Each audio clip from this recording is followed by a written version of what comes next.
često u šali kažem da je Lucky Trail vrlo sličan cirkusu. I cirkusi kao i mi traže neku livadu, neko atraktivno mjesto gdje će postaviti svoje šatore i gdje će održati svoje priredbe. A ono što je različito od cirkusa to je da mi nemamo artiste, nemamo žonglere, kod nas su zvijezde trkači.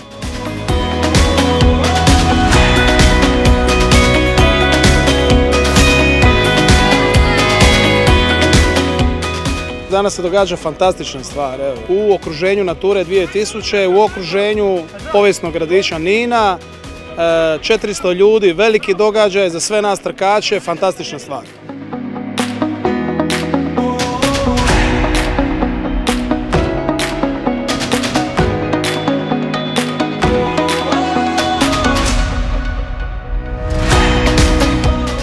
Prvo me ta riječ lucky, odnosno sreća, toliko privukla da sam rekla ok, to nešto mora biti sretno. I koncepcija koja mi je bila predstavljena, ja sam rekla da je to nešto što stvarno je po mjeri Nina. Upravo je to ta prava trka koju mi želimo.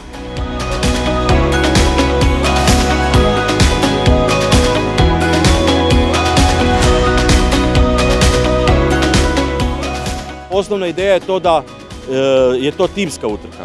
Mi želimo ljude da se okupe u tročlane timove, da dođu na utrku zajedno i da zajedno uživaju, da zajedno slave svoje pobjede, da se međusobno podržavaju i zapravo je po tome Lucky Trail jedna originalna forma u Hrvatskoj.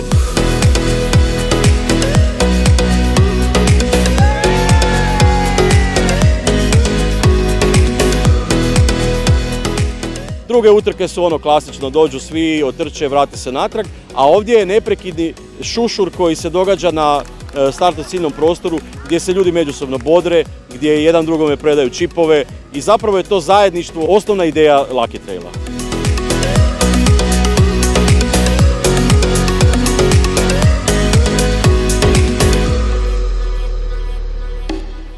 Trail vrlo često povezuju sa planinskim trčanjem. Međutim, trail je prije svega trčanje u prirodi. Ono što smo mi htjeli napraviti u Ninu drugačije je da iskoristimo sve ljepote Nina, a da ipak ljude odvedemo u prirodu. Tako da su danas imali trkači priliku trčati kroz sam centar Nina, trčati oko povijesnog otoka, protrčati pored najmanje katedrale na svijetu, dotaknuti palac Grgura Ninskog i zapravo završiti jedan urbani dio traila koji je bila ta crvena staza prva.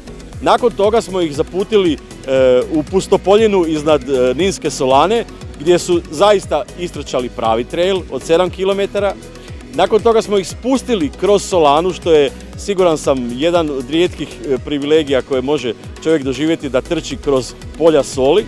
A treća staza je zapravo bila nama kao organizatorima izgledala kao najlakša, a na kraju je ispala možda i najzahtjevnija jer se trči direktno na samoj Kraljičanoj plaži gdje je nekakvih 1,5 km pijeska koji je naravno vrlo zahtjevan za trčanje. Tako da smo zapravo napravili spoj urbanog, prirode i svega onog najljepšeg što se može vidjeti u Ninu.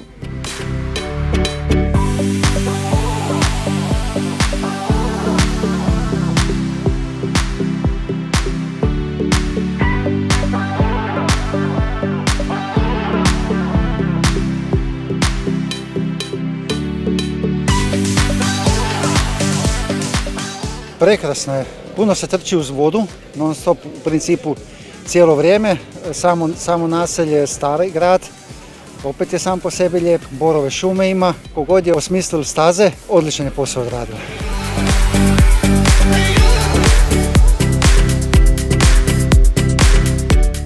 Neću biti subjektivan, ne želim biti subjektivan, ali zaista je organizirano, super, ljudi su zadovoljni, lijepo nam je vrijeme, malo nas je magla omela.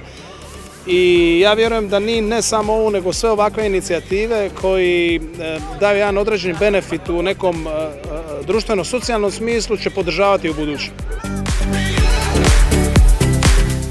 Samo osjećam sreću i vidim na licima svakog čovjeka ovdje u okruženju da niko nije namršten. Pa i taj božanstveni velebit koji nas okružuje, odnosno kao da grli lagunu, da cijela scena jednostavno ona na ljude djeluje, pa smo svi danas veseli.